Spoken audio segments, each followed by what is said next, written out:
Pues hoy nos visita nuestro hermano Jesús Boyero de la congregación Alcalá Este y el tema del discurso de la conferencia que va a presentar es Jehová, el gran creador. ¿Cuál es la escena más hermosa que has contemplado jamás? Tal vez unas montañas nevadas, una bella puesta de sol tropical, un bosque en todo su colorido otoñal. Casi todos tenemos en la mente algún momento en que la belleza de la tierra nos ha cautivado especialmente.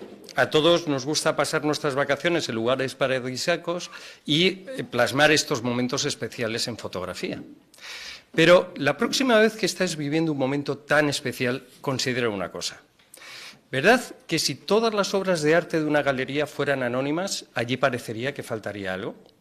Si una obra de arte te ha gustado especialmente por su belleza o por su calidad, ¿no es verdad que te gusta saber quién ha sido el que la creó? En la naturaleza tenemos muchos ejemplos de habilidad e inteligencia creativa.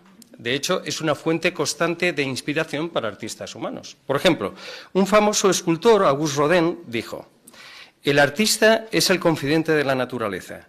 Las flores conversan con él mediante la graciosa curvatura de sus tallos y armoniosos colores de sus pétalos». Y la belleza de la naturaleza no solamente influye sobre artistas humanos, también lo hace sobre científicos. Por ejemplo, en su libro La mente de Dios, Paul Davies, profesor de física matemática, afirma que es frecuente incluso que ateos convencidos tengan lo que se ha venido a llamar un sentido de reverencia hacia la naturaleza, una fascinación y un respeto por su profundidad, su belleza y sutileza, no muy lejano del sentimiento religioso. Un estudiante de arte se informa acerca de la vida del artista porque sabe que su obra de arte es un reflejo de su personalidad. De igual manera, las obras de arte de la naturaleza son un reflejo de la personalidad de Jehová. No se hicieron para nada o para alegrarnos a nosotros la vida o por pura casualidad, sino que reflejan el poder, la inteligencia, la gran capacidad que tiene ese gran diseñador, Jehová Dios. Fijaos cómo se muestra esto en Eclesiastés, en el capítulo 3 y en el versículo 11. Eclesiastés, el capítulo 3 y el versículo 11. Él lo ha hecho todo hermoso a su debido tiempo. Hasta ha puesto la eternidad en el corazón de ellos. Con todo, la humanidad nunca comprenderá totalmente las obras que el Dios verdadero ha hecho. De hecho, nadie puede compararse con Jehová. Fijaos cómo se muestra esto en 1 Timoteo, el capítulo 1 y el versículo 17. 1 Timoteo, capítulo 1 y el versículo 17. Al Rey de la eternidad, incorruptible, invisible, el único Dios, vayan la honra y la gloria para siempre jamás. Amén. Si nos fijamos, aquí dice Jehová es el Rey de la eternidad, es decir, es lo único en el universo que no ha tenido principio y que no tendrá final. Además, Jehová es el creador de todas las cosas. Mirad cómo se muestra en Eclesiastés, el capítulo 12 y el versículo 1. Eclesiastés, capítulo 12 y el versículo 1. Acuérdate de tu gran creador en tu juventud, antes de que vengan los días angustiosos y lleguen los años en que vas a decir, no encuentro en ellos ningún placer. Se le denomina a Jehová el gran creador porque es el creador de todas las cosas. Lo primero que él creó fue a su Hijo unigénito, Jesucristo. Luego, como su obrero maestro, Jehová utilizó a Jesucristo para crear el resto de las cosas. Mirad cómo se muestra en Colosenses, capítulo 1, versículos 15 y 16. Colosenses, capítulo 1, versículos 15 y 16. Él es la imagen del Dios invisible, el primogénito de toda la creación, porque por medio de él todo lo demás fue creado en los cielos y en la tierra, las cosas visibles y las cosas invisibles, ya sean tronos, dominios, gobiernos o autoridades. Todo lo demás ha sido creado mediante él y para él. Lo siguiente que Jehová crea son una gran cantidad de ángeles, ya utilizando a Jesucristo. En una visión que se le da a Daniel, registrada en Daniel en el capítulo 7, versículos 9 y 10, allí se describe a Jehová sentado en su trono, siendo ministrado por 1000 veces 1000 ángeles y luego 10.000 veces 10.000 que están de pie justamente frente a su trono. Después Jehová crea la tierra, crea los cielos, crea la tierra, crea todos los seres vivos que hay en la tierra y termina creando a la primera pareja humana, Adán y Eva, a su imagen y semejanza, tal y como se muestra en Génesis, capítulo 1, versículos 20 y 27. Y todas estas creaciones tienen algo en común. Todas ellas dan gloria a Jehová. Mirad cómo se muestra en el Salmo, en el 19, versículos 1 al 3. Salmo 19, 1 al 3. Los cielos declaran la gloria de Dios, las alturas proclaman la obra de sus manos. Decíamos anteriormente que un estudiante de arte se informa de la vida del artista porque sabe que su obra de arte es un reflejo de su personalidad. Pues en los próximos minutos vamos a examinar algunas de estas obras de arte para ver si realmente tienen esos principios de la personalidad de Jehová. Vamos a comenzar por el poder y para eso vamos a poner la imagen número 1. Es muy fácil ver el poder en la creación de Jehová. Simplemente tenemos que elevar nuestra vista hacia los cielos. Y eso, que a simple vista, en una noche tan estrellada como la que vemos, se ven unas 2000 estrellas. Pero hay muchísimas más en el universo. Fijaos, hay un proyecto que se está desarrollando en Gran Bretaña, el proyecto Gaia, que implica el hacer un gran mapa tridimensional de todas las estrellas de la Vía Láctea. Solamente alcanzan ahora mismo el 1%, es decir, unas 2.000 millones de estrellas. Con lo cual, podemos entender que en esta Vía Láctea los científicos piensan que hay de 200.000 millones a 400.000 millones de estrellas. Pero la Vía Láctea es una de las muchísimas galaxias que hay en el universo. Se piensa que hay unas 100.000 millones de galaxias. ¿Y cómo saben los científicos cuántas estrellas hay en el universo? Pues bien, ellos calculan que hay 1 cuatrillón de estrellas en el universo. A lo mejor podemos poner la imagen número 2 y la mantenemos porque vamos a hablar de algunas cositas en cuanto a ello. Bueno, 1 cuatrillón es un 1 seguido de 24 ceros. Para que nos hagamos una idea de lo que es este número, pues lo tenemos escrito en la primera parte de la diapositiva. ¿Y cómo saben los científicos que puede haber aproximadamente este número de estrellas? Pues bien, ellos para contarlo hacen exactamente lo mismo como cuando se cuentan los participantes en una manifestación. En una manifestación se cuenta el número de personas que hay por metro cuadrado y luego se extrapola a toda la extensión que cubre esa manifestación. Así más o menos saben cuántos asistentes han acudido a esa manifestación. Pues los científicos lo que hacen es coger un trozo o una porción del universo conocido, cuentan las estrellas y luego lo extrapolan a toda la extensión que ellos piensan que tiene este universo conocido. Hacen exactamente igual, por ejemplo, con los granos de arena, para saber cuántos granos de arena hay en la Tierra. Y esto es así porque a veces se ha afirmado que hay muchas más estrellas en el universo que granos de arena en la Tierra. Pues bien, en el universo hemos dicho que hay un cuatrillón de estrellas. ¿Cuántos granos de arena hay en la Tierra? Pues hay 56.000 trillones. Obviamente, 1 millón, que es el cuatrillón, es 1 millón de trillones, es mucho más que 56.000 trillones de granos de arena. Es decir, que hay 180 estrellas por cada grano de arena que hay aquí en la Tierra. Y obviamente, en todas estas estrellas pues, nos encontramos con hechos asombrosos. Por ejemplo, la estrella más cercana a nosotros es el Sol, que se encuentra solamente a 150 millones de kilómetros de nosotros. Bueno, eso de solamente es en comparación con las enormes distancias que hay en el universo, ya que si fuéramos en avión hasta el Sol, tardaríamos 19 años en llegar allí a una velocidad de unos 900 kilómetros por hora. Pero está tan lejos el Sol que, fijaos, la luz recorre 299.792 kilómetros por segundo. Para recorrer estos 150 millones tienen que transcurrir 8 minutos. Es decir, que estamos viendo el Sol ahora mismo como era hace 8 minutos. O si se apagara el Sol, tardaríamos en darnos cuenta de este hecho 8 minutos. Y la energía que tiene el Sol es impresionante. Tiene 15 millones de grados en su núcleo y cada segundo emite tanta energía como cientos de explosiones de bombas nucleares.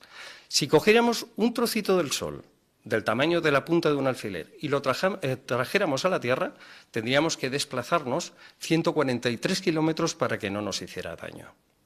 Pero el Sol es simplemente una de las muchísimas estrellas que hay en el universo. De hecho, hay algunas tan poderosas como la Stephenson 218, que tiene el tamaño de 10.000 millones de veces el Sol. Es decir, 10.000 millones de soles cabrían dentro de esta Stephenson 218. Teniendo en cuenta que en el Sol caben 1.300.000 tierras, nos podemos imaginar muy por encima el tamaño que tiene esta estrella. Así, viendo todos estos datos, es muy fácil el determinar que Jehová tiene un poder ilimitado. ¿Pero eso qué significa para nosotros? Pues vamos a hacer el ejercicio que hemos puesto aquí. Imaginaos que Jehová está examinando ese cuatrillón de estrellas. Ahora se centra un poquito más en la Vía Láctea. De ahí pasa al brazo de Orión, que tiene miles de millones de estrellas. De ahí al vecindario, el vecindario solar, que es 380 estrellas, entre las cuales está el Sol. De ahí se fija en el sistema solar. Fijaos, el Sol es la 10.000 millonésima parte de algunas estrellas y la Tierra es la millonésima parte del Sol. Dentro de la Tierra, y como se muestra, dentro de la Tierra los científicos piensan que hay un 1 seguido de 30 ceros de seres individuales vivos. Y ahora, cada uno de ellos está... Jehová se da cuenta de la existencia de cada uno de ellos, como se muestra en Mateo capítulo 10, versículo 29, donde se dice que hasta se da cuenta Jehová de la caída de un gorrión a tierra. Ahora se centra en el género humano, 8.100 millones de personas. Imaginaos que se pudiera hacer una fotografía de las 8.100 millones de personas de una sola vez, como cuando nos hacemos una foto en grupo. ¿Cuántas posibilidades tendríamos de que alguien se fijara en nosotros? Pues un 1 frente a 8.100 millones de personas. Vamos a ponerlo un poquito más fácil. Ahora nos centramos en Europa, 750 millones de personas. Nos centramos en España, 49 millones de personas. Nos centramos en la Comunidad de Madrid, 7 millones de personas.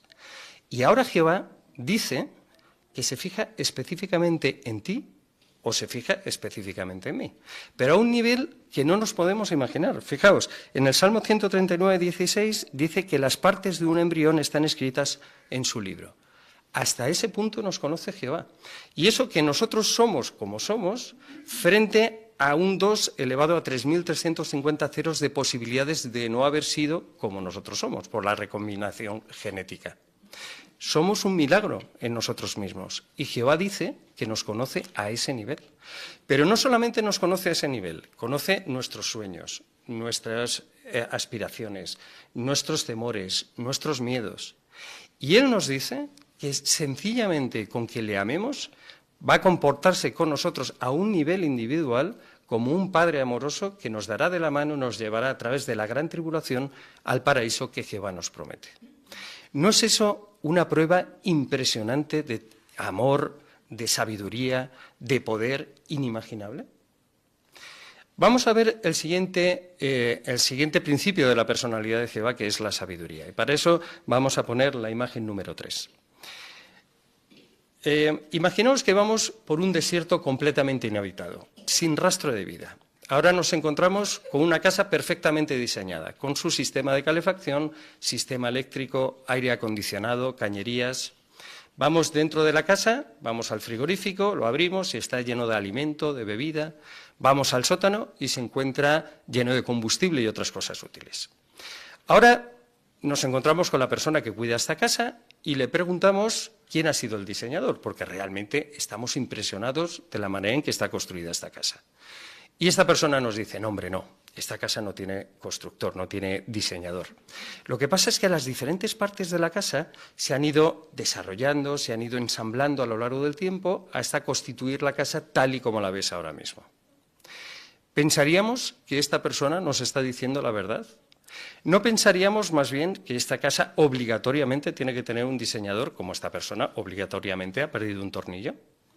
Pues de todos los planetas que el hombre ha estudiado, solamente la Tierra tiene vida. Vida en una variedad tremenda, sustentadas por sistemas en delicado equilibrio que le aportan todo lo que necesita. Vamos a ver ahora algunos de estos sistemas en delicado equilibrio. Y este es el primero. Este es el sistema de reciclaje del agua. Todos más o menos conocemos en qué funciona. El agua, cuando se calienta, se evapora, asciende a capas de la atmósfera un poquito más frías, donde se condensa, vuelve a caer en forma de lluvia y en forma de granizo, de nieve. Fijaos, los científicos piensan que cada año se recicla de esta manera agua suficiente como para llenar 1 metro toda la superficie de la Tierra. Vamos a ver la siguiente imagen. La imagen número 4, que es el sistema de reciclaje del carbono y del oxígeno. Decíamos anteriormente que hay un 1 seguido de 30 ceros de seres vivos individuales en la Tierra. La gran mayoría de ellos absorben oxígeno y expelen dióxido de carbono. Sin embargo, este oxígeno no se gasta. ¿Y eso por qué es? Pues porque están las plantas verdes y el sistema de la fotosíntesis. Mediante este sistema absorben el dióxido de carbono y expelen oxígeno. Fijaos, esto tiene lugar en estructuras celulares muy pequeñitas, los cloroplastos, tan pequeñitos que 400.000 de estos cloroplastos caben en la punta de un alfiler. Los científicos no entienden bien el proceso de la fotosíntesis, pero al acercarnos un poquito más a las fábricas de la naturaleza, que es como las consideran, a estas plantas verdes que son silenciosas, hermosas, que no contaminan, que gracias a ellas podemos comer, podemos respirar, podemos beber. ¿Nos parece que es muy fácilmente detectable esa sabiduría que hay detrás de su construcción, detrás de su diseño? Vamos a ver el tercer sistema de reciclaje, que es el ciclo del nitrógeno. Para que nuestras células puedan funcionar, necesitamos nitrógeno. Este nitrógeno se encuentra libre en el ambiente. De hecho, el 78% de todo el aire que respiramos es nitrógeno. Pero para que lleguen a nuestras células, necesitamos que ese nitrógeno que está en el ambiente se fije al suelo mediante descargas eléctricas, mediante la acción de bacterias que producen nitratos y nitritos que luego son absorbidas por las plantas, son comidas a su vez por los seres herbívoros y luego entran ya en la cadena trófica, en la cadena alimentaria, y llegan hasta nosotros. Luego, cuando los seres vivos mueren, vuelven a la Tierra, vuelven a ser descompuestos por las bacterias, que liberan otra vez este nitrógeno al ambiente y también lo vuelven a fijar al suelo. De esta manera se cumple este ciclo que estamos viendo. En todo este proceso no hay contaminación de ningún tipo. Es todo hermoso y silencioso. Fijaos qué contraste tiene con la actividad humana, que cada año arroja miles de toneladas de residuos tóxicos al ambiente.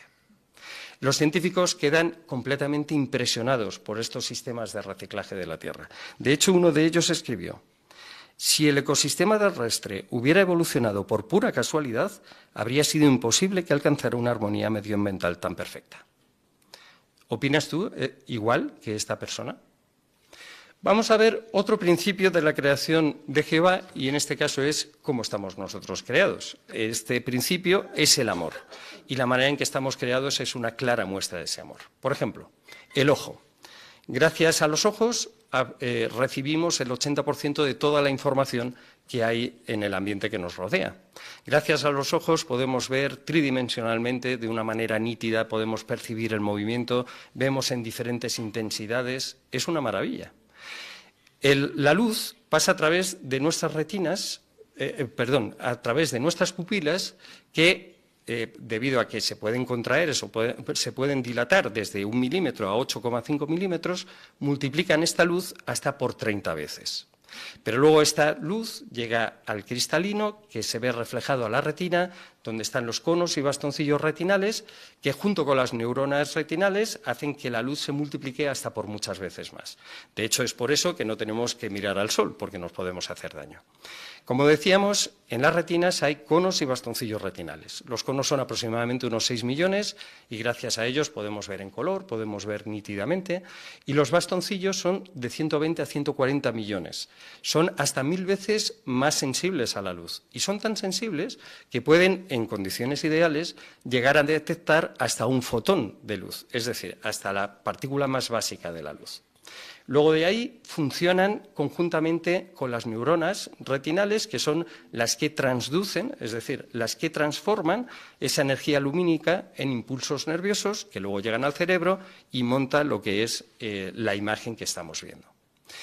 Este sistema, cada vez que lo estudian los científicos, se quedan más impresionados. Es verdad que el hombre ha desarrollado sistemas cada vez más complejos, con programas informáticos cada vez más sofisticados, cristales cada vez más nítidos, pero está muy lejos de llegar a la perfección que demuestra el ojo humano. Y si hablamos de amor, tenemos que hacer obligada referencia a nuestro cerebro. Fijaos, nuestro cerebro está compuesto aproximadamente, es lo que dicen los científicos, de unas 86.000 millones de neuronas. Cada una de ellas está conectada a su vez con otras miles de neuronas que hacen una red de sinapsis que puede llegar hasta el 4 trillón de conexiones neuronales, aproximadamente el mismo número que veíamos que había de estrellas. Esto, claro, son aproximaciones, porque, por ejemplo, en un solo grano o sea, en el tamaño de un grano de arena, podría haber unas 100.000 neuronas y conexiones neuronales por unos 1.000 millones. El cerebro solamente pesa un 2% de nuestro cuerpo, pero consume el 20% de toda la energía en estado de reposo. Es decir, que tiene una actividad metabólica impresionante. Tanto es así que podría mantener con una luz de unos 23 vatios constantemente. Es de una plasticidad tremenda. Cada día aprendemos cosas nuevas y se crean nuevos circuitos neuronales. Y esto es indefinido. Podemos estar así toda nuestra vida sin ningún problema. Además, es muy útil en caso de lesiones, en caso de problemas, porque el cerebro, debido a esa plasticidad, puede superar estas situaciones. Tiene una capacidad de almacenamiento, según dicen los científicos, de 2,5 petabytes, es decir, información suficiente para llenar 3 millones de horas de televisión, o lo que es lo mismo, 342 años y medio de televisión. Eso hace que los científicos piensen que es prácticamente ilimitado la capacidad que tiene nuestro cerebro. La velocidad de las conexiones puede llegar a 430 kilómetros por hora, por lo tanto, toda la información que recibimos o que mandamos del cerebro a los órganos es inmediata. Y además, el cerebro se repara a sí mismo. Cada vez que dormimos, el cerebro realiza labores de limpieza, de consolidación de la mente. Es por eso que es tan importante dormir las horas necesarias, porque no solamente depende de ello nuestra salud mental, sino también nuestra salud endocrina o nuestra salud defensiva. Nuestro cuerpo depende de dormir suficiente. De nuevo, los científicos cada vez que estudian estas cosas se quedan completamente anonadados. Uno de ellos escribió: las revelaciones sobre el funcionamiento del cerebro, cuya complejidad era antes inimaginable, han puesto en tela de juicio la teoría simplista de la evolución fortuita de la vida. Estoy seguro de que si Darwin hubiera conocido la sabiduría escondida en la vida, habría propuesto una teoría del todo distinta. Al observar todas estas evidencias de la creación, ¿no es verdad que nos anima a alabar a Jehová, tal y como se muestra en Apocalipsis, capítulo 4 y el versículo 11, que podemos leer? Apocalipsis, capítulo 4 y el versículo 11. Jehová nuestro Dios, tú mereces recibir la gloria, la honra y el poder, porque tú creaste todas las cosas y por tu voluntad llegaron a existir y fueron creadas. Aunque después de toda esta creación física Jehová descansó, como se muestra en Génesis capítulo 2, versículos del 1 al 3, Él ha seguido activo fuera del ámbito humano. Él tuvo que dar paso a una nueva creación. ¿Por qué? Porque cuando Adán y Eva desobedecieron, introdujeron el pecado y la muerte en el mundo. Entonces Jehová, para revertir esta situación, pasó a hacer una nueva creación, en este caso espiritual. Jesús, el hombre perfecto, se presentó para su bautismo en el Jordán, para ser bautizado por Juan el Bautizante en el año 29 de la era común. Tras su bautismo, y como se muestra en Mateo 3,16, los cielos se abrieron y el Espíritu Santo de Dios descendió sobre él en forma de paloma.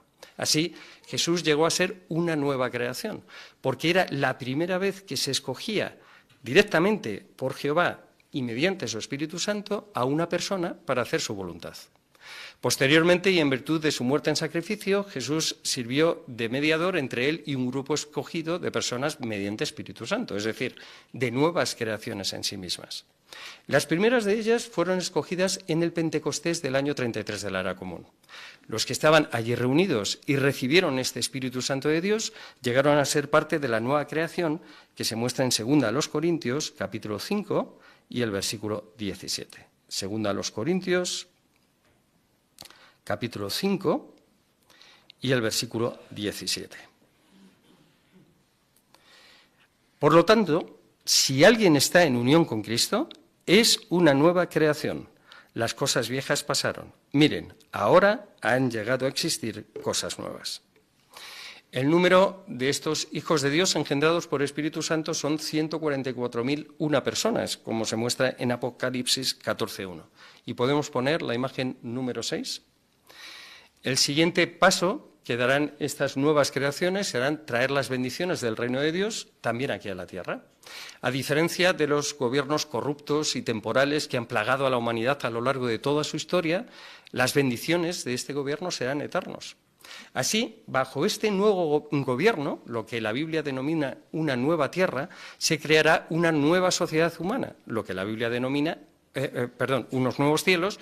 Se creará esta nueva sociedad humana, que es lo que la Biblia denomina como una nueva tierra.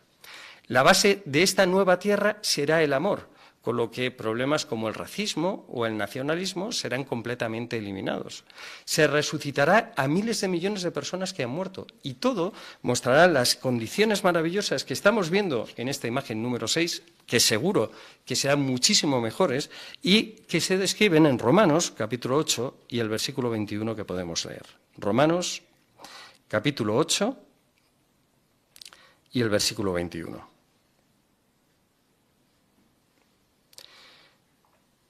La creación misma también será liberada de la esclavitud de la corrupción y tendrá la gloriosa libertad de los hijos de Dios.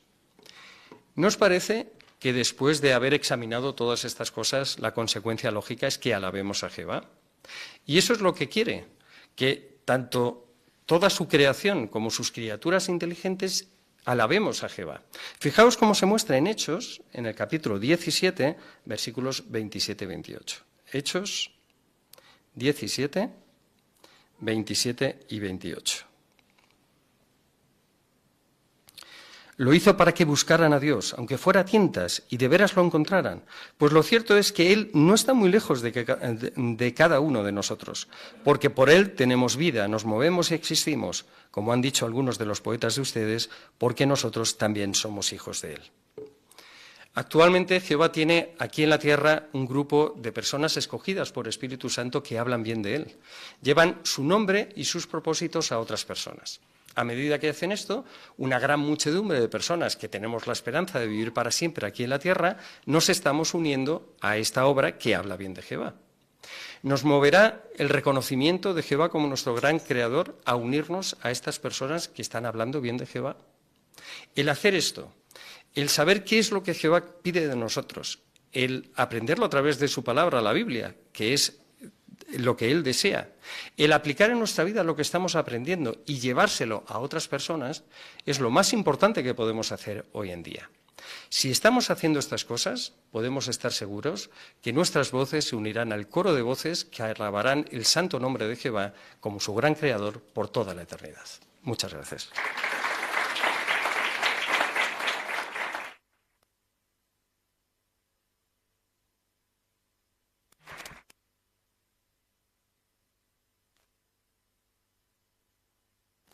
Pues sin duda con este aplauso le damos las gracias a Jehová por la información que hemos recibido, que con ello seguro que le tenemos mucho más amor, mucho más cariño, porque reconocemos la grandeza de nuestro Creador. Le damos también las gracias a nuestro hermano Jesús Boyero por la información y la manera de transmitirnos la información. Y la próxima semana tendremos también una conferencia cuyo tema será ¿Cómo tomar buenas decisiones? Así estamos todos invitados. Y ahora daremos paso al estudio de la Atalaya y dejamos a nuestro hermano Óscar Martínez con el estudio de la Atalaya.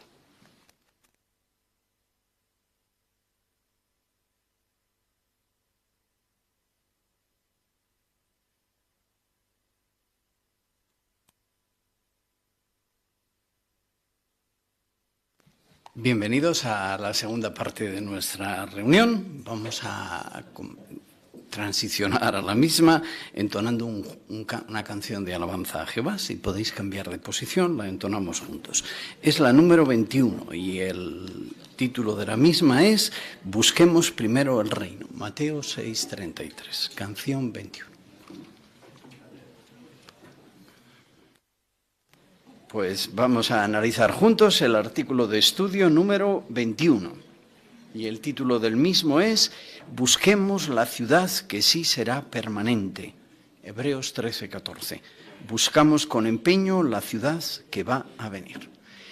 Ya el título del artículo indica que hay alguna ciudad que no debe ser permanente, ¿verdad? Porque dice busquemos la ciudad que sí será permanente.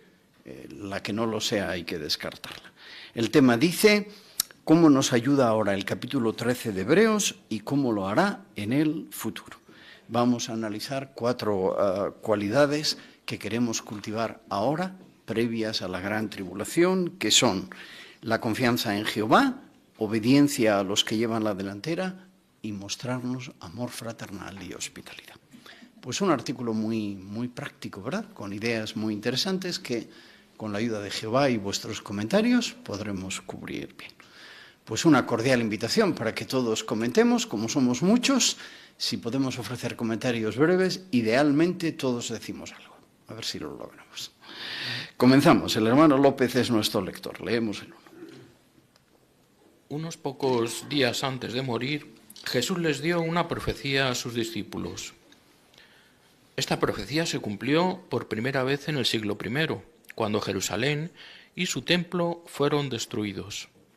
Él les advirtió que un día verían a Jerusalén rodeada de ejércitos acampados. Les dijo que, cuando eso sucediera, huyeran de inmediato.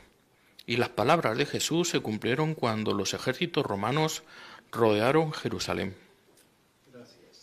La primera pregunta, ¿qué predijo Jesús que le pasaría a Jerusalén en el primer siglo? Vamos a comenzar con la juventud. Sara.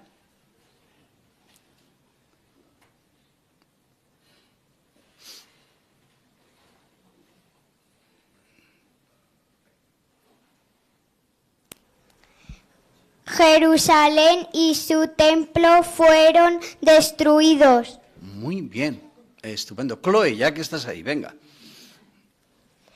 Que les advirtió que verían a Jerusalén rodeada de ejércitos acampados. Muy bien, excelente. ¿Y cuando viesen eso, qué? Hermana García. Pues les dijo que los que estuvieran en Judea huyeran a las montañas, los que estaban en el campo que no volvieran a Jerusalén y que los de Jerusalén salieran fuera. O sea, fueron indicaciones muy específicas y claras. Es verdad, muy bien. Excelente. Pues esa es la idea de introducción. Leemos el 2. Cuando solo faltaban unos años para que los ejércitos romanos rodearan Jerusalén, el apóstol Pablo les escribió a los cristianos de esa ciudad y de toda Judea una carta con un mensaje muy importante. Hoy la conocemos como la carta a los hebreos. En ella les dio consejo para ayudarlos a prepararse para lo que se les venía encima, la destrucción de Jerusalén. Si aquellos cristianos querían sobrevivir, tendrían que estar dispuestos a dejar atrás sus hogares y sus negocios. Así que, refiriéndose a la ciudad de Jerusalén, Pablo escribió: aquí no tenemos una ciudad que sea permanente, sino que buscamos con empeño la que va a venir. ¿Qué les dijo el apóstol Pablo a los cristianos de Judea y Jerusalén? Hermana Morata.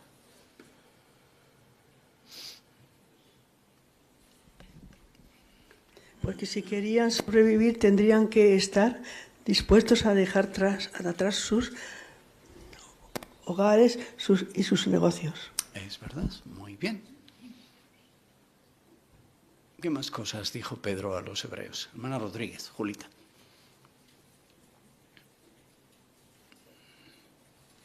Y teniendo en cuenta de lo que iba a ocurrir, por eso dice, no tenemos una ciudad permanente.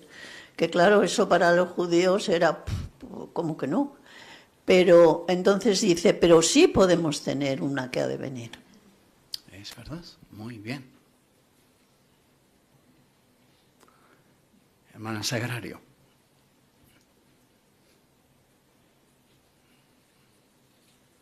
Entonces el apóstol Pablo en la carta a los hebreos les da instrucciones para que ellos se preparen para lo que les iba a venir encima, ¿verdad? Que era la destrucción de Jerusalén. Debían estar preparados. Eso es, muy bien. Pues avanzamos, leemos el 3.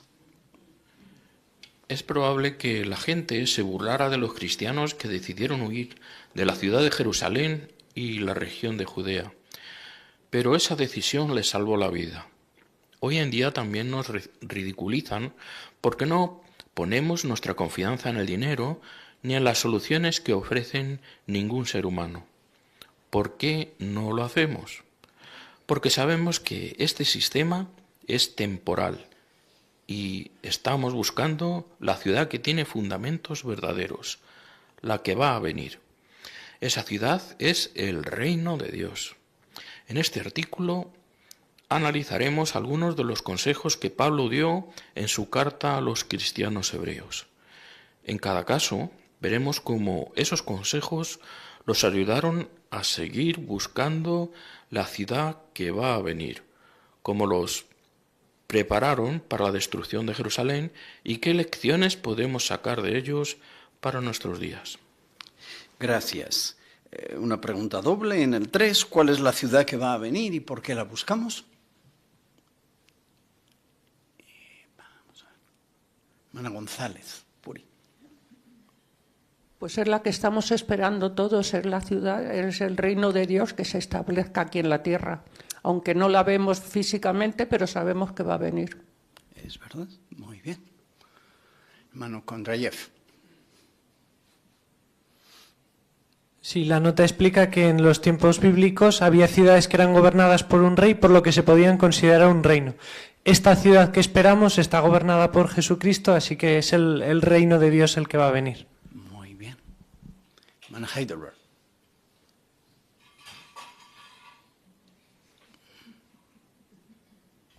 Y la estamos buscando porque sabemos que este sistema en el que estamos viviendo, al igual que la antigua Jerusalén, es temporal, va a desaparecer, va a ser destruido. Entonces, la ciudad que verdaderamente tiene verdaderos fundamentos es el reino de Dios y por eso lo buscamos. Muy bien, excelente. Hermana Carretero. Y por ese motivo no ciframos ninguna confianza en lo material ni en las soluciones que nos den ningún otro ser humano o gobiernos humanos. Muy bien, estupendo.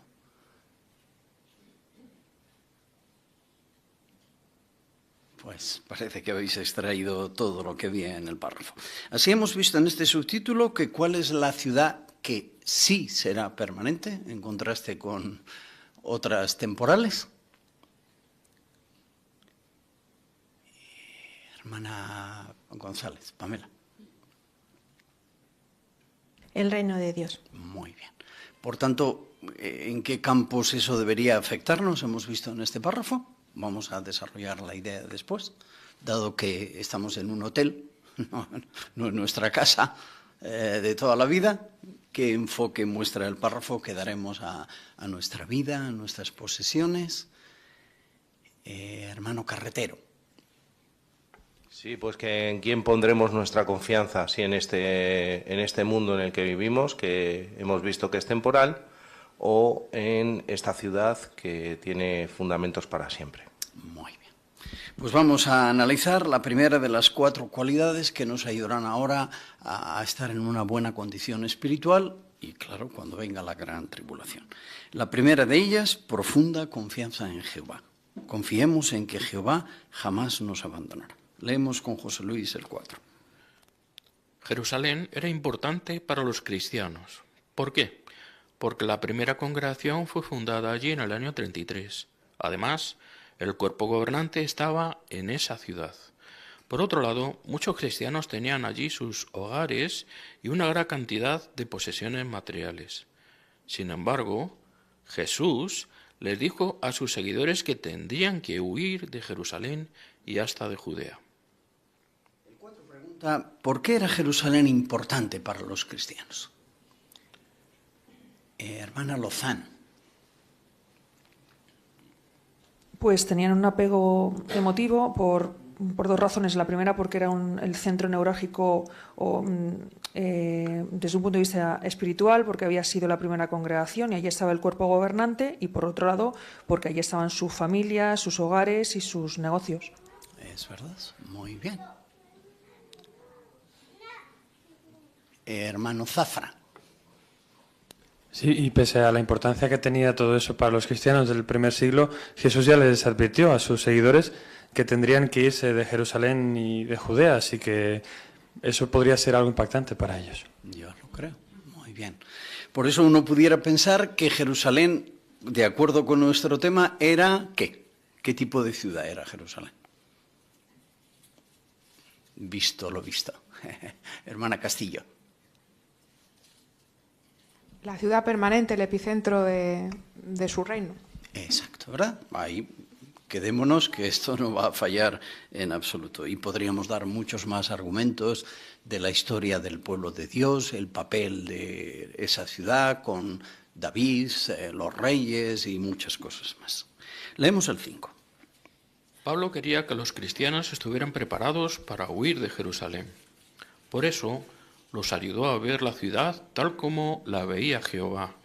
Les recordó que para Jehová ya no eran sagrados el templo, el sacerdocio y los sacrificios que allí se ofrecían. La mayoría de los habitantes de la ciudad habían rechazado al Mesías. El templo de Jerusalén ya no era el centro de la adoración pura y sería destruido. Excelente. Podéis incluir, si queréis, las citas bíblicas que refuerzan las ideas del párrafo. ¿Qué hizo Pablo para ayudar a los cristianos a estar preparados? Pues, hermana Rubio. Pues los ayudó a ver la ciudad como la veía Jehová. Jehová ya no consideraba el templo el centro de la adoración pura, porque la mayoría de aquellos judíos habían rechazado al Mesías. Así que para Jehová el templo, el sacerdocio y los sacrificios ya no eran sagrados. Les dijo en Hebreos 8:13 que era algo anticuado, que envejece y que estaba a punto de desaparecer. Muy bien. Hermano Rodríguez, Pedro Luis. Claro, de esta forma el apóstol Pablo contribuía a ese desarraigo y entonces facilitaba que ese cambio de pensamiento sobre la ciudad pues cambiara y entonces sería más fácil para ellos ese desapego. Muy bien. La hermana aquí detrás de Israel, dime tu nombre, por favor. Marta. Marta. Jesús en Lucas 13:34 dijo que su casa quedaría abandonada y se les deja a ustedes. Les digo que ustedes no me verán más hasta que diga bendito el que viene en el nombre de Jesús. O sea, Pablo se fijó en este texto para ayudar a los hebreos a que tendrían que dejar la ciudad cuando pues fuera destruida. Ajá. Bueno, Montemayor.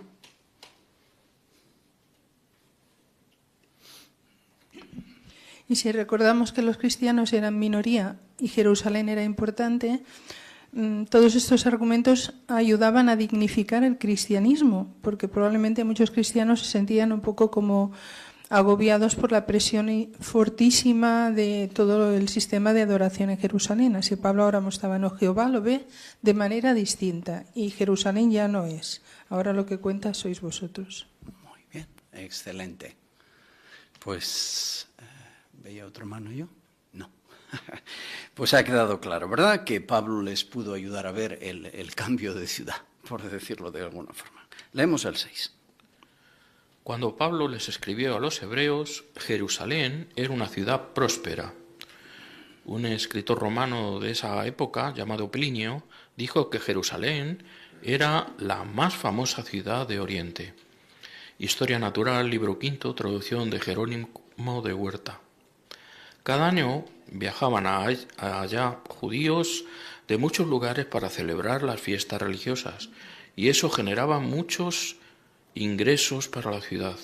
Sin duda, esto hacía que en algunos cristianos les fuera bien económicamente. Tal vez por eso Pablo les dijo que su modo de vivir esté libre de amor al dinero y estén contentos con las cosas que tienen. Y luego les citó de las Escrituras para recordarles una promesa que había hecho el propio Jehová: nunca te dejaré y jamás te abandonaré. Ese recordatorio fue muy oportuno para los cristianos de Jerusalén y Judea. ¿Por qué? Porque poco después de recibir esa carta tendrían que dejar atrás sus hogares, sus negocios y la mayoría de sus bienes. Tendrían que empezar de cero en otro lugar, y eso no sería fácil. Muy bien, muchas gracias. Tenemos que leer la cita que da base a la pregunta de después, Hebreos 13, 5 y 6. ¿Quién nos lee Hebreos 13, 5 y 6? Smith, familia Smith. ¿Quién? Que su modo de vivir esté libre del amor al dinero y estén contentos con las cosas que tienen, porque Él ha dicho, nunca te dejaré y jamás te abandonaré. Así que podemos decir llenos de confianza, Jehová es mi ayudante, no tendré miedo. ¿Qué puede hacerme el hombre? Muy bien. Pues ahora, ¿por qué fue tan oportuno el recordatorio de Pablo que acabamos de leer? Hebreos 13, 5 y 6. Hermana Betteler.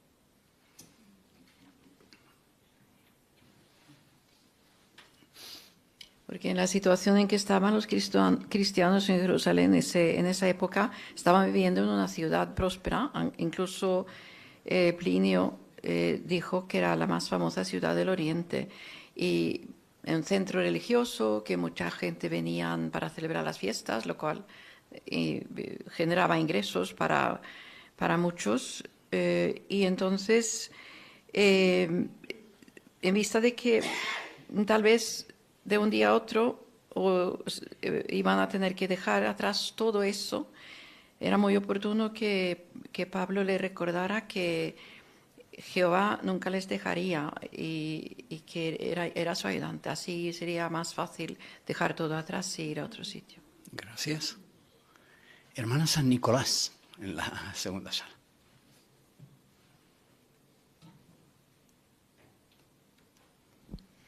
En el vídeo Andemos por fe y no por vista refleja muy bien la situación que tenían ellos en Jerusalén.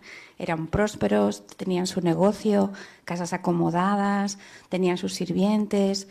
Y claro, ahora lo que no sabían es que tenían que dejar todo, pero es que no sabían dónde iban, no sabían qué iban a encontrar.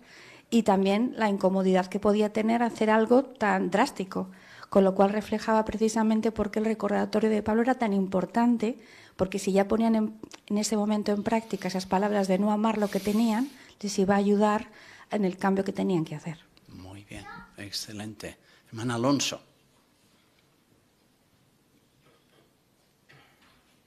Y como se muestra en el párrafo, después de tener que dejar todo lo que tenían, sus casas, todo lo que tenían, el empezar de cero en otro lugar, la verdad es que no era una decisión muy fácil, pero sin embargo ellos hicieron caso a lo que Jesús les había dicho. Cierto, muy bien. Hermana García. Por eso fue tan oportuno el consejo, porque primero les dice que su modo de vivir esté libre del dinero y estén contentos con las cosas que tienen. Si ellos hacían eso, les sería más fácil tomar las decisiones. Y les recordó que Jehová nunca los iba a abandonar y que tenían prueba en las Escrituras hebreas de que más de una vez Jehová había demostrado que nunca les había abandonado. Gracias. Pues continuamos. Leemos el 7. Lección para nuestros días. Al igual que los cristianos del primer siglo, debemos mantenernos despiertos y estar preparados. ¿Preparados para qué? Para la gran tribulación que acabará con este sistema malvado. Durante ese periodo, quizás tengamos que dejar atrás algunas de nuestras pertenencias o incluso todas, con la total confianza de que Jehová jamás nos abandonará. Pero aún ahora, que todavía no ha comenzado la gran tribulación, podemos demostrar cuánto confiamos en Jehová. Preguntémonos, ¿refleja mis metas y mis decisiones que no confío en el dinero, sino en las promesas que ha hecho Dios de cuidarme? Como vemos, lo que sucedió en el siglo I nos permite sacar lecciones valiosas para el futuro. Aún así, sabemos que durante la gran tribulación tendremos que enfrentarnos a situaciones sin precedentes en la historia. Así que, cuando empiece ese periodo, ¿cómo sabremos exactamente qué hacer? La pregunta 7, ¿por qué debemos fortalecer nuestra confianza en Jehová desde ahora? Hermano Lozano. Para estar bien preparados para la gran tribulación. Excelente. Hermana Rodríguez, Raquel.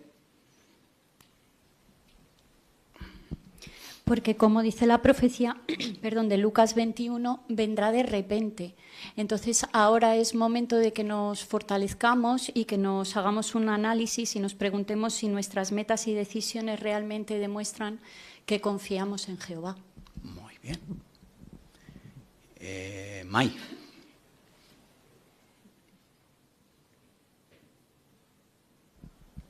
Durante este periodo quizás tengamos que dejar atrás todas nuestras pertenencias y confiar en que Jehová nunca nos abandonará. Y desde ahora que no ha comenzado la gran tribulación podemos demostrar cuánto confiamos en Jehová. Es verdad, muy bien. Hermano Alonso. Por eso la importancia de hacernos un autoexamen, ¿no? O reflexionar. ¿Estamos nosotros preparados para esto que se nos anuncia? ¿Estaríamos dispuestos a dejar todo, nuestras pertenencias, y confiar plenamente en que Jehová nos dará lo necesario? Esa sería una buena pregunta que debíamos hacernos, y en la actitud que tuviéramos mostraría si estamos confiando en Jehová o no. Muy bien. Hermana León.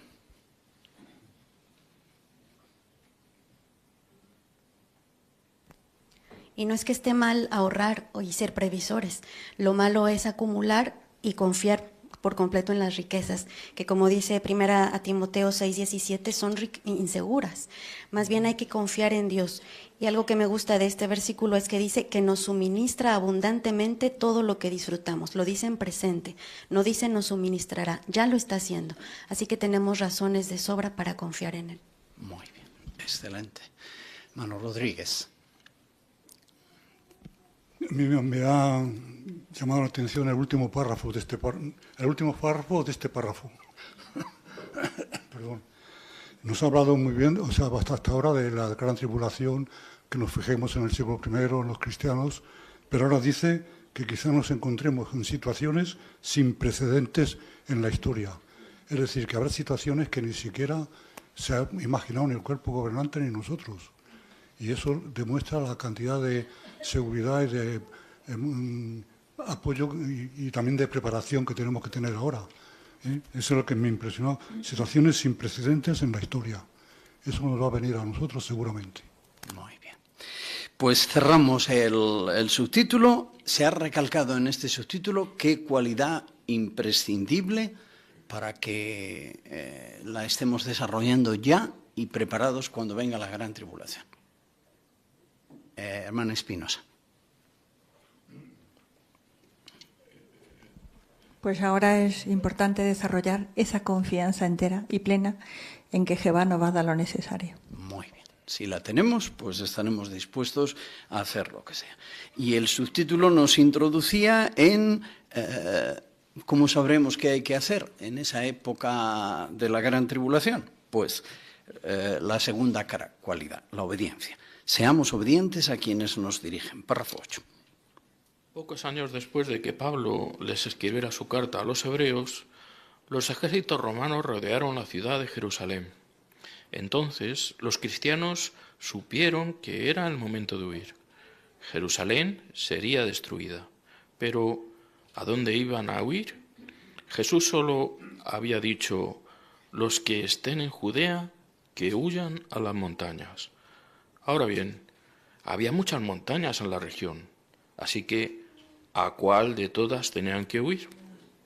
Buena pregunta, ¿verdad? ¿Qué instrucción les había dado Jesús a sus discípulos? A Abril. Llega el micro, ¿eh? Que huir a las montañas. Muy bien, excelente. Hermano González, Israel.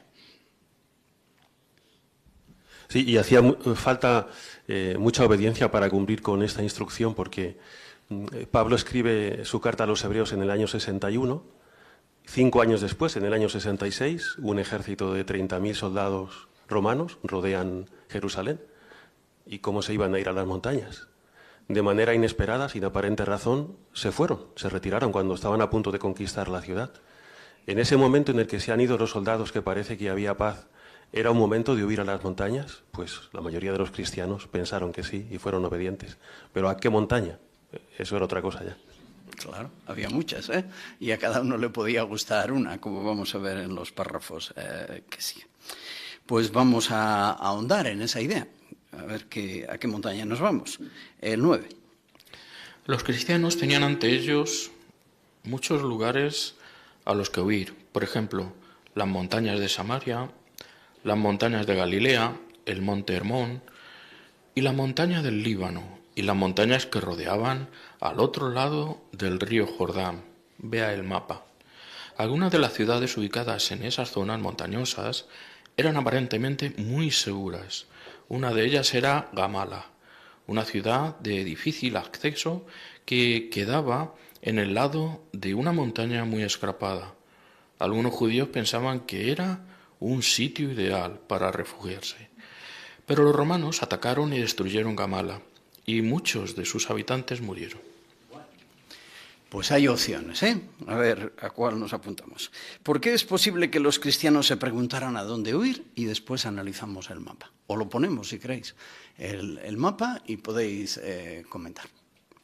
La pregunta, ¿por qué es posible que los cristianos se preguntaran a dónde huir? Vamos a ver. Manu Martínez.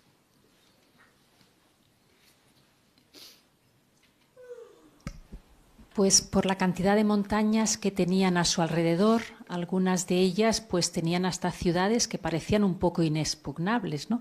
Se pone el caso de Gamala, que pudiera ser una ciudad segura, pero tenían que pensarse bien dónde ir, porque como dice la nota, en el año 67, o sea, poquito tiempo después de que los judíos huyeran en el 66 a las montañas, los romanos atacaron esa ciudad, así que tenían que tomar la decisión, asegurarse muy bien de a qué montaña huían. Vaya, muy bien. ¿Qué otras opciones había? Había más montañas, ¿eh? Y alguno a lo mejor había hecho montañismo por allí y le gustaba la montaña esta. Hermana Smith.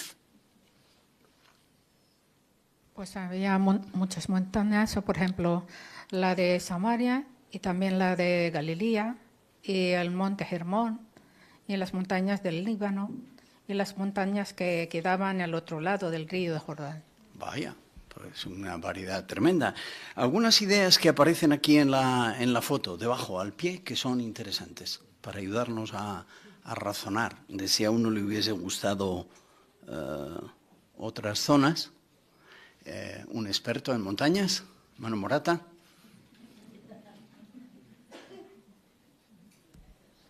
Sí, quería comentar que quizás desde un punto de vista experto o militar hubieran dicho pues un sitio alto, elevado, escarpado, como era la ciudad de Gamala, pero que finalmente fue destruida.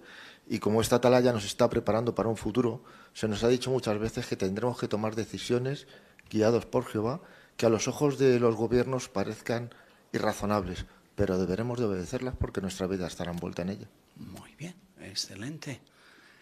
La nota al pie dice cosas interesantes, ¿verdad? Se ha comentado Gamala, año 67, pero de las otras opciones, ¿cuál fue el futuro? Vamos a ver. Me refiero a la letra negrita al pie de la foto.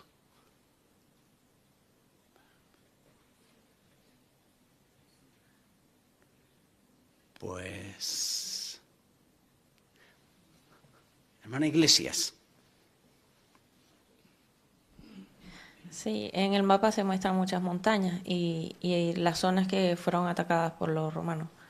Entonces vemos que algunas no eran seguras, pero otras sí, como Pela, por ejemplo, pero las otras que estaban cerca incluso de Jerusalén, no. Es verdad.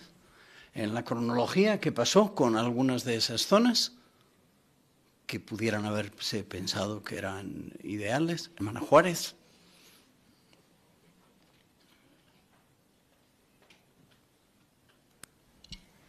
Pues aquí en las líneas rojas se ven las campañas romanas y vemos por dónde estuvieron andando los romanos y conquistando ciudades. Y en los colores vemos las zonas según épocas que fueron conquistadas y precisamente la que está en rojo oscuro, que son las que están más cerca de Jerusalén, fueron conquistadas después de la destrucción de Jerusalén, en los años 70 y 73. Así es que incluso una vez destruida Jerusalén, algunos pensarían que no hubieran tenido que irse tan lejos, sino que quedarse en las cercanías era suficiente. Pero al final los romanos conquistaron todas esas ciudades. Muy bien, excelente. Pues avanzamos, leemos los párrafos 10 y 11. Entonces, ¿cómo supieron los cristianos a dónde huir? Parece ser que Jehová guió a los cristianos por medio de los que dirigían la congregación. Tiempo después, el historiador Eusebio escribió que, por medio de una revelación a los notables de aquel lugar, la congregación de Jerusalén recibió el mandato de cambiar de ciudad antes de la guerra y de vivir en otra ciudad de Perea, la que llaman Pella. Historia eclesiástica, tomo 1, traducción de George Greeley. Pella o Pela pareció una opción ideal. Por un lado, no quedaba lejos de Jerusalén, por lo que el viaje era relativamente fácil. Por otro, la mayoría de sus habitantes no eran judíos y no estaban envueltos en las luchas de los fanáticos judíos por liberarse del dominio romano. Pablo les había escrito a los cristianos: sean obedientes a los que los dirigen. Los que siguieron ese consejo huyeron a aquellas montañas. Como fueron obedientes, sobrevivieron. La historia confirma que Dios no abandonó a los que esperaban la ciudad que tiene fundamentos verdaderos, el reino de Dios. Muy bien. Leemos Hebreos 13, 7 y 17 y la hermana Pilar nos lo lee, por favor.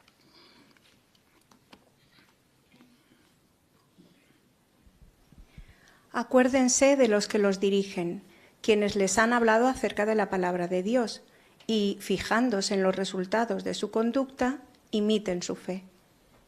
Y el 17 te lo dejamos al hermano Lozano, que tenía la mano también. Así repartimos el pastel.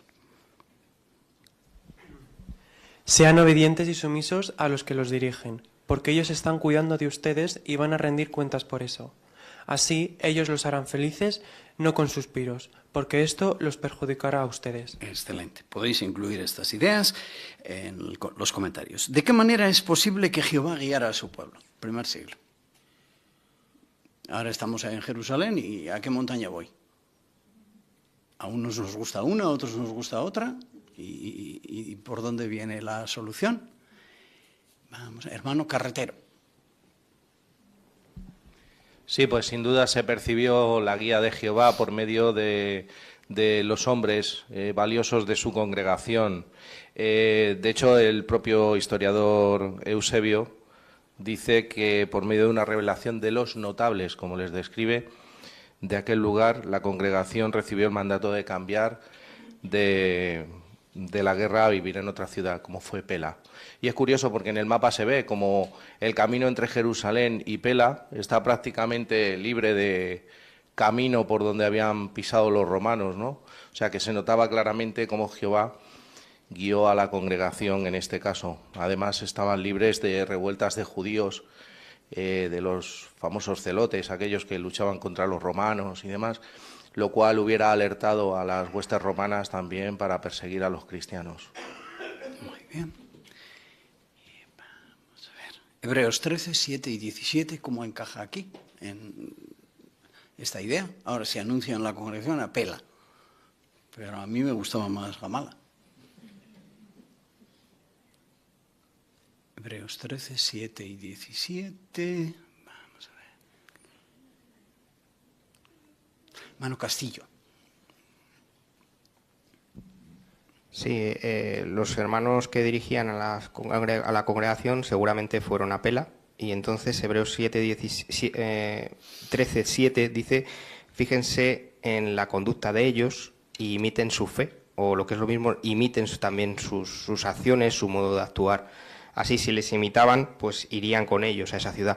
Seguramente en cualquiera de las otras ciudades encontrarían algo que les vendría bien. Algunas porque eran más prósperas económicamente y a lo mejor podían allí tener sus negocios. Otras porque parecían más seguras a la orden militar.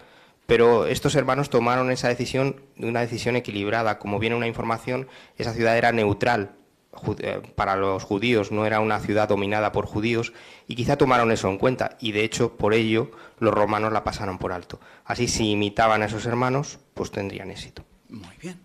Y una idea importante en el 17. Se usan dos expresiones ahí que tienen mucho sentido.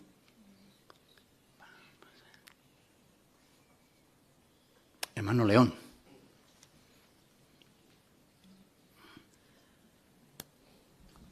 Sí, al principio del versículo dice: sean obedientes y sumisos. La sumisión implica también obediencia, aunque no estemos de acuerdo o no nos parezca lo que nos están indicando, pero por humildad vamos a obedecer. Perfecto, esa es la idea. Parte B. ¿Cuál fue el resultado para los que obedecieron? Los que se fueron a Pela. Hermano Ruperto.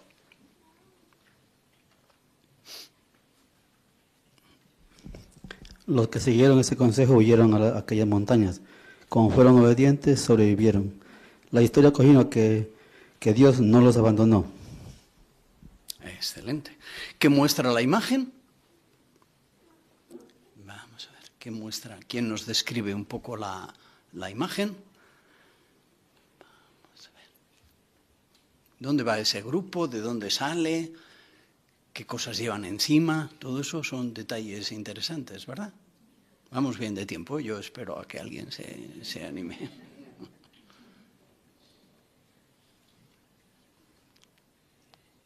Hermana Castillo.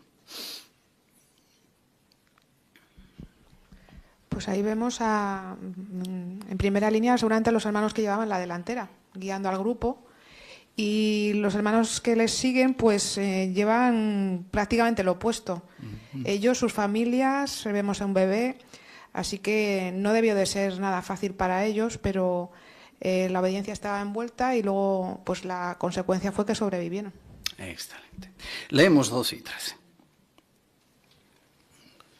Lecciones para nuestros días. Jehová utiliza a quienes nos dirigen para darnos instrucciones específicas. En la Biblia hay muchos relatos que muestran que Jehová usó a hombres fieles para guiar a su pueblo en momentos especialmente difíciles.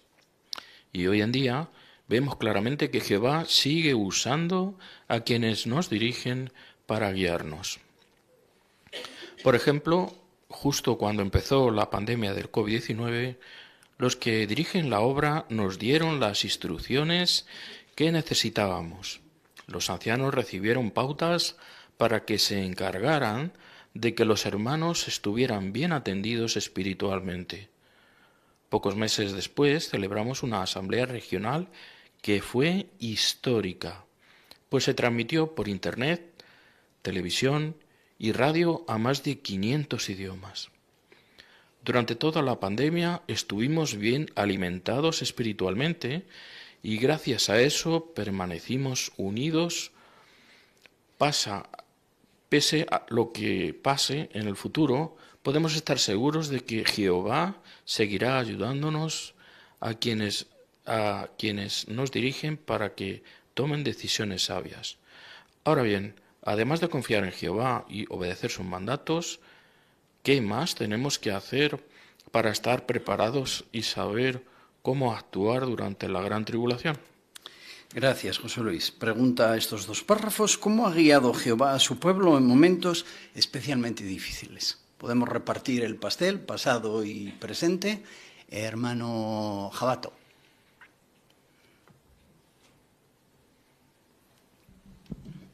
Bueno, vemos que en la Biblia hay muchos relatos que muestran que Jehová usó a hombres fieles para guiar a su pueblo en momentos difíciles.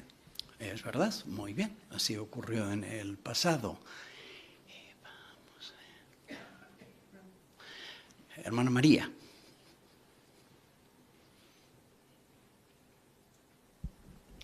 Como dice, por ejemplo, el Salmo 77:20, Jehová puso a su pueblo al cuidado de Moisés y Aarón. Por ejemplo, ¿verdad? Sí. Estos hombres llevaron la delantera. Hermano Barbero.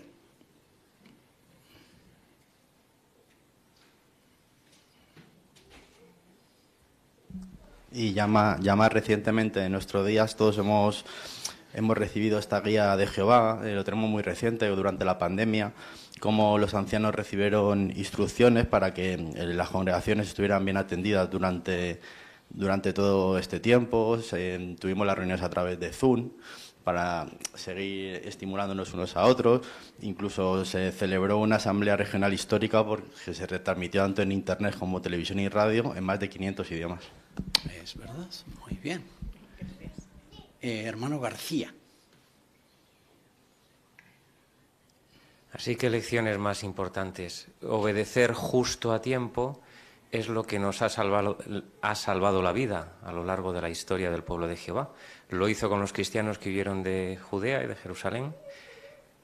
Justo obedecer a tiempo les salvó la vida. Poquito después vinieron los celotes y hicieron que los que no habían salido ya se tuvieran que quedar allí, mientras los que estaban en la montaña estaban a salvo. Recordamos también, a veces un poco a ciegas, cómo obedecimos sin saber lo que iba a venir la semana siguiente en aquella época y cómo nos protegió. Eso nos convence de que las pautas de Jehová, las entendamos o no, son las mejores. Ya lo creo. Muy buena reflexión. Ana Rodríguez, Gisela. También en el futuro, cuando llegue la persecución, pues la organización nos dará instrucciones que quizás no entendamos, ¿no? O porque no tenemos la misma perspectiva de Jehová, no vemos el cuadro completo. Por eso será el momento de ser sumisos y obedecer, como hemos visto, porque si no los obedecemos, pues podemos poner nuestra vida en peligro y también la de los demás. Muy bien, muy sensato. Hermano Morón.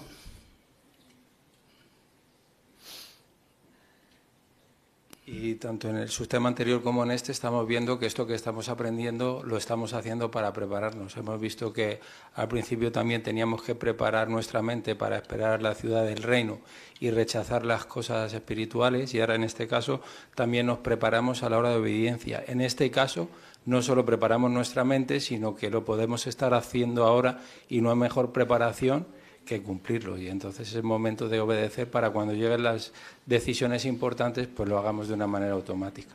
Muy bien. Pues hemos visto en este subtítulo qué cualidad a cultivar ahora para que cuando venga la gran tribulación, lo que ahora comentaba Jesús, ¿verdad? No, me lo estoy pensando. Hermana López. La obediencia, porque sabemos Jehová nos va diciendo qué va a pasar, pero luego también nos dice Jehová que obedezcamos a los que dirigen la congregación. Muy bien. Excelente, pues nos quedan un par de cualidades más: el amor fraternal y la hospitalidad. Leemos el 14. Cuando comience la gran tribulación, tendremos que mostrarnos a amor como nunca antes. Tendremos que seguir el ejemplo de los cristianos que vivían en Jerusalén y Judea. Siempre se habían mostrado amor, pero A medida que se fue acercando la destrucción de Jerusalén, tuvieron que mostrar amor fraternal y hospitalidad, como nunca antes. Y lo mismo tendremos que hacer nosotros durante la gran tribulación. Excelente. Hay que leer Hebreos 13, 1 al 3. Y vamos a ver quién nos lo lee. Hermana del Río. Sigan mostrándose amor fraternal. No se olviden de mostrar hospitalidad, porque gracias a ella algunos sin saberlo hospedaron a ángeles. Recuerden a los que están en prisión como si ustedes estuvieran presos con ellos, y a los que son maltratados porque ustedes también están en su cuerpo. Muy bien. Texto más bonito, ¿verdad? Ahora razonamos sobre esta idea. Según Hebreos 13, 1 al 3, ¿qué cualidades tendrían que mostrarse los cristianos a medida que se acercaba la destrucción de Jerusalén? Hermana Pérez. Tuvieron que mostrar amor fraternal y hospitalidad. Y lo mismo tendremos que hacer nosotros, seguir su ejemplo y mostrarnos amor como nunca antes. Es verdad, muy bien. Hermano Alonso.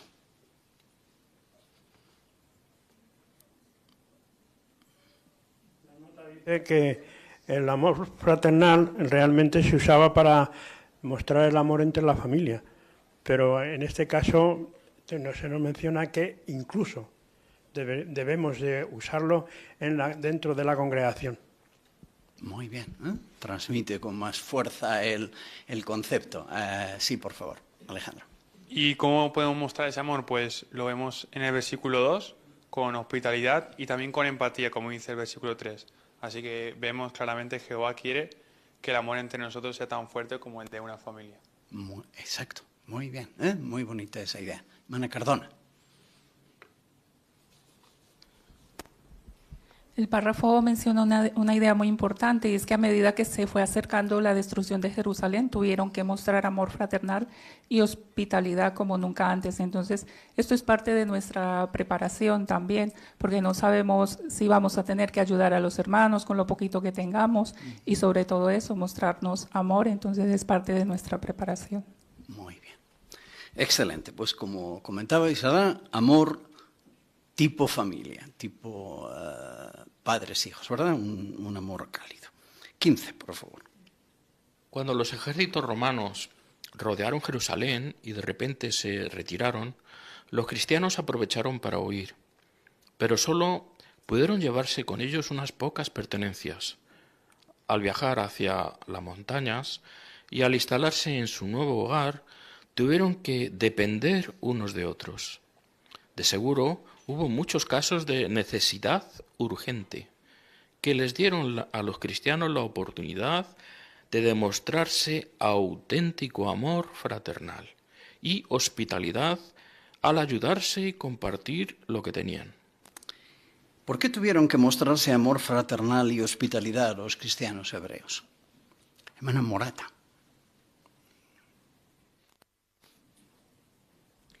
Pues porque al salir de Jerusalén se llevaron pocas pertenencias. Entonces, tanto en el viaje por las montañas como cuando se instalaron en su nuevo hogar, pues dependían unos de otros y tenían que compartir lo que tenían y apoyarse entre ellos. Exacto, muy bien. Vamos a ver, ¿algún detalle más? El vídeo que ha mencionado antes Ruth describe muchos de estos detalles que no sabemos, pero debieron surgir entonces. Veo todas las manos, pero espero un poquito porque queremos oír todas las voces que es posible oír con variedad. Hermana Lozano. Y si regresamos otra vez a la foto que hemos visto antes, pues ellos pues tuvieron que hacer muchos kilómetros desde Jerusalén hasta Pela. Y no era un viaje, aparte de largo, no era fácil, porque no estaban en un llano, no estaban en la Mancha, estaban subiendo montañas. Y ahí vemos a personas que eran mayores, que tendrían sed, cansancio, gente, como hemos visto antes, que iban con sus bebés. Entonces, era un momento de ayudarse físicamente entre ellos. Muy bien, excelente. Vamos a ver.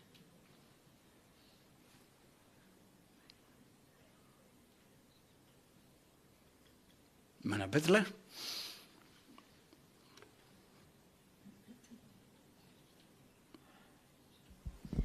En el vídeo de Andamos por fe, no por vista, pues se describe muy realísticamente lo que puede haber sucedido, ¿no? Que los que confiaban en Jehová desde el principio y seguían las instrucciones eran más felices y estaban muy agradecidos.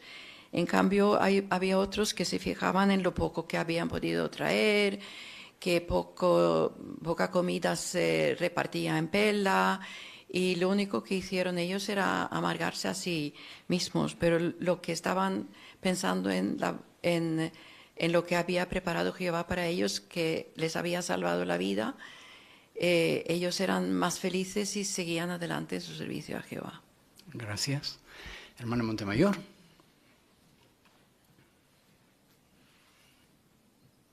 El texto habla de casos de necesidad urgente, pero es curioso que indica, por una parte, que eso es una oportunidad, o sea, no es un problema, es una oportunidad de mostrarse auténtico amor fraternal. Y luego otra cosa es que el texto de Tito indica que ya lo hagamos antes, porque dice que si aprenden a hacer buenas obras constantemente, o sea, ya tenemos la práctica, cuando llegue el momento de la necesidad urgente podremos ayudar con más efectividad. Es verdad. Muy bien. Hermano Castillo. Sí, por ello en el vídeo que mencionas se ve como los hermanos al repartir el grano pues dan de su parte para los que más necesidad tenían. Así ya estaban acostumbrados, como ha dicho Nuri, y en el vídeo se muestra cómo lo haremos en el futuro. Muy bien. Leemos el 16. Lecciones para nuestros días. El amor nos motiva a ayudar a los hermanos siempre que lo necesitan. Muchos siervos de Jehová han estado dispuestos a atender las necesidades espirituales y materiales de los hermanos que han tenido que abandonar sus hogares por culpa de la guerra o desastres naturales. Una hermana que huyó de Ucrania por la guerra dijo: «Hemos sentido cómo Jehová nos ha guiado y cómo nos ha ayudado por medio de los hermanos. Es increíble lo bien que nos han recibido y lo mucho que nos han ayudado en Ucrania, Hungría y ahora en Alemania». Cuando somos hospitalarios, llegamos a ser como herramientas que Jehová usa para cuidar a los hermanos. ¿Podemos mostrarles amor a los hermanos? Pregunta el 16. Hermano González Antonio.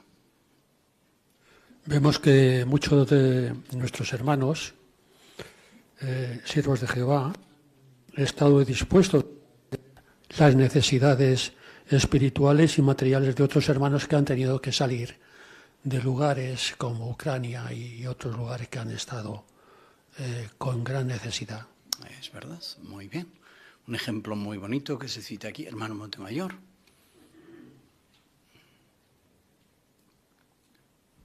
Sí, está lo que dice aquí, ¿no? Una hermana que huyó de Ucrania pues dijo: es increíble lo bien que nos han recibido. Y habla de Ucrania, Hungría y Alemania, o sea que se ha estado en diferentes lugares donde los hermanos han cuidado. Pero aunque aquí no se menciona, aquí en España, el Comité de Socorro ha hecho infinidad de trabajo a favor de los hermanos refugiados de Ucrania y han dispuesto de prácticamente toda la hospitalidad, ventajas, gestiones, comida, para poderlos acoger. Es verdad, muy bien. Hermana Martínez. Y si quizá no tenemos que demostrar esa hospitalidad por estos casos, ¿no?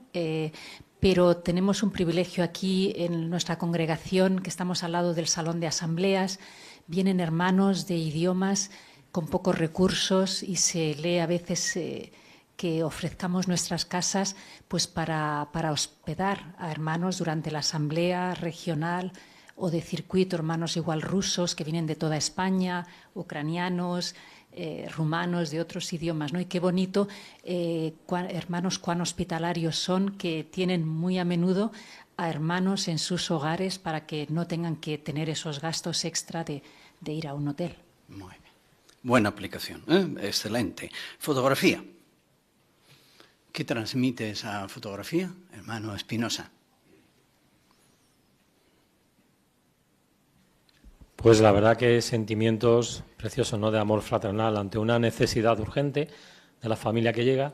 Se ve como el matrimonio ha abierto las puertas de su hogar y es un matrimonio mayor, pero lo hace de forma feliz, se le ve contento. Incluso la hermana habrá preparado una excelente cena para aquello, porque se le ve con el mandil y todo. Así que una preciosa oportunidad de poder ayudar a otros que están pasando por situaciones difíciles. Muy bien, ¿verdad? Qué bien describe la fotografía al grupo, ¿verdad? Cómo vienen, sus caritas. Traen un tráiler con cosas. José Luis. Sí, bueno, la fotografía comenta que los cristianos que tienen que dejar sus hogares necesitan de nuestra ayuda. Es decir, ellos pueden hospedar, pero quizás necesiten que les llevemos comida o que les transportemos a esas personas, porque si vienen a una asamblea, a lo mejor no tenemos un coche para dejarles, o necesitan transporte. O sea, que no solo es tú puedes hospedar, pero hay más cosas. Desayuno, ¿verdad? Y otras cosas. Estupendo. Hermana González, Pamela.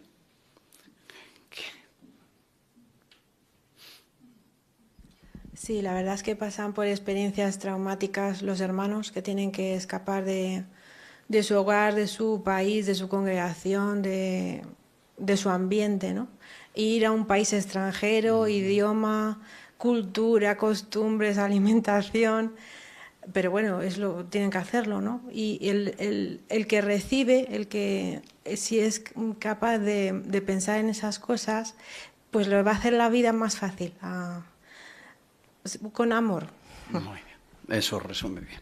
Leemos el 17 para mantenernos en el tiempo. Ahora es importante que nos ayudemos unos a otros, pero en el futuro lo será todavía más. Por eso es que Jehová no está enseñando a desarrollar amor fraternal y hospitalidad, cualidades que serán imprescindibles durante la gran tribulación. Muy bien. ¿Por qué es esencial que ahora cultivemos amor fraternal y hospitalidad? Hermana Smith. Si lo practicamos ahora, es más fácil para nosotros antes que viene la gran tribulación.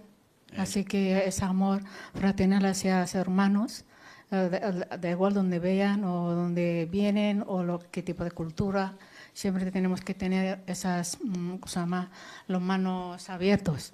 Es verdad. Mano Lozano. Y como muchas veces se ha dicho, cuando tenemos la mochila preparada para cualquier emergencia, en la gran tribulación, parte imprescindible de esa mochila tiene que ser el amor fraternal y la hospitalidad. Clave. Pues hemos visto en este subtítulo dos cualidades que queremos cultivar, la 3 y 4, amor fraternal y hospitalidad. Y el párrafo final, en el subtítulo final también, que pasará en el futuro, lo leemos, 18. La historia confirma que los cristianos que huyeron a las montañas lograron salvarse de la destrucción de Jerusalén. Abandonaron la ciudad, pero Jehová no los abandonó a ellos. ¿Cómo podemos imitar su ejemplo? Nosotros tampoco tenemos todos los detalles de lo que va a pasar en el futuro, pero, al igual que ellos, contamos con el consejo que dio Jesús de estar preparados para actuar. También tenemos la carta que Pablo les escribió, que sigue siendo igual de útil en nuestros días.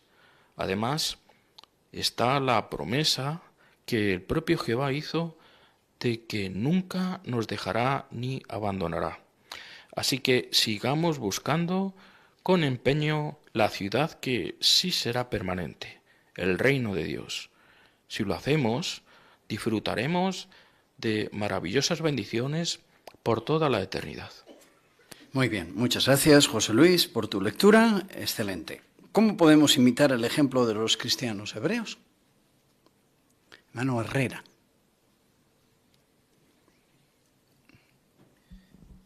Pues estando bien preparados, no sabemos lo que pasará, pero si ahora nos empezamos a preparar, cuando llegue la gran tribulación sabremos cómo poder actuar. Así siempre teniendo en cuenta que Jehová nunca nos va a abandonar. Así Si ponemos en primer lugar las cosas espirituales, el reino de Dios, disfrutaremos en un futuro de muchas bendiciones. Es verdad, muy bien. Hermana Herrera, Paquita.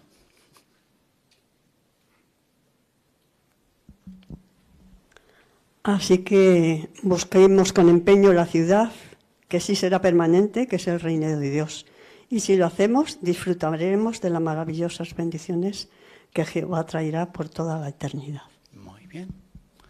Una cosa más dice que también tenemos, que tuvieron los cristianos en el primer siglo, estamos en época distinta, pero el consejo es igual de bueno. Hermana Rubio. La carta de Pablo a los hebreos sigue siendo útil hoy cuando él les dice en los versículos 5 y 6 que no tuvieran apego a sus bienes materiales y más bien confiaran en Jehová como ayudante. Excelente. 3 preguntas para cerrar el artículo.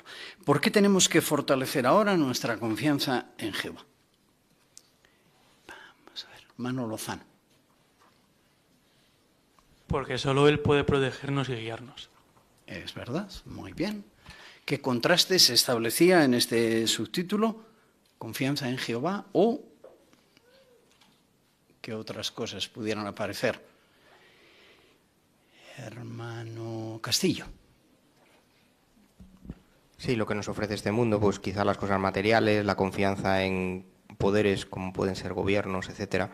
Si no, ahora no aprendemos a confiar en Jehová, cuando llegue ese periodo en que se aparten los ejércitos romanos, en este caso no serán, pues quizá no confiemos en Jehová, veamos que hay otras soluciones.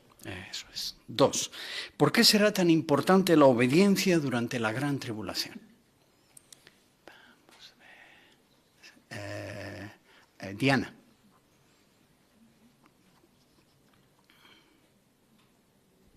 Porque de ello dependerá nuestra vida. Jehová nos dará las directrices, no sabemos cuándo vienen ni cómo será, pero Jehová nos dará las directrices mediante nuestros hermanos que dirigen la congregación. Y como hemos visto en el versículo 17 de Hebreos, tenemos que ser obedientes y sumisos. Aunque queramos nosotros ir a la izquierda, si Jehová nos dice a la derecha, tenemos que obedecer. A la derecha, eso es. 3. ¿Por qué es esencial que ahora cultivemos amor fraternal y hospitalidad? Sí, por favor, recuérdame tu nombre. Aaron. Sí, bueno, pues porque como hemos visto en el párrafo 17, no es algo opcional, es algo que va a ser imprescindible, es un requisito el mostrar estas cualidades, ¿verdad? Es como si una persona entrena para levantar un peso y llega el día de levantar ese peso y no ha entrenado nada, pues evidentemente de manera milagrosa no lo va a lograr.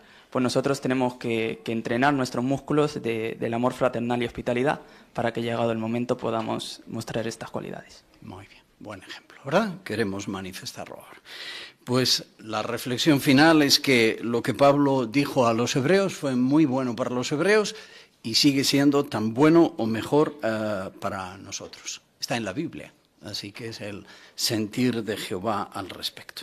La idea, como comentábamos ahora al final, queremos prepararnos para lo que vendrá en el futuro. Y por recalcar una idea del artículo, la obediencia. Alguien dijo en el estudio de familia algo que me gustó. Los humanos a veces tenemos un gamala. Es decir, tenemos nuestras ideas. Y cuando dicen algo, bien, pero a mí me parece que gamala es más interesante que pela en otros campos de la vida, ¿verdad? Evitemos eso. Si la organización de Jehová dice pela, pues gracias porque te guste Gamala, ¿eh? Ve un fin de semana, pero no vamos a ir a ese lugar de manera permanente. Buen consejo de Jehová y de su organización. Gracias a todos por los comentarios. La inmensa mayoría hemos podido al menos expresar nuestra fe una vez y agradecemos eso. Cerramos la reunión. La canción 157 es la canción seleccionada para alabar a Jehová y cerrar la reunión. Y después el hermano Fernando Fonseca nos dirige en oración. Canción 157.